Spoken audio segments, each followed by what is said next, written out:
Hi, my name is Debbie Sade Lambert, And I'm Craig Lambert. and we're really excited to be here to tell you about something we've been talking about for a long time and we are implementing in November.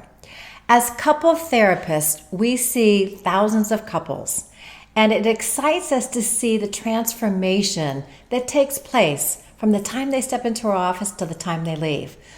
The one thing that frustrates both of us is we want to get the transformation out to a lot of couples who can't come to therapy. They can't come because they can't afford it, they don't want to come, or they don't have the time.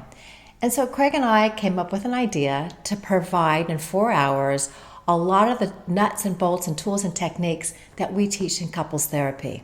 Exactly. So on November 14th from 9 to 1, we're launching a Zoom webinar called The Stuff You Learn in Couples Therapy for all of you who, as Debbie said, can't make it into the office.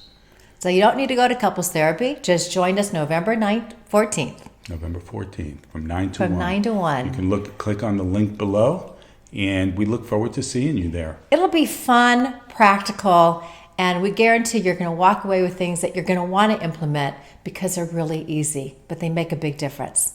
So please join us. We look forward to seeing you then.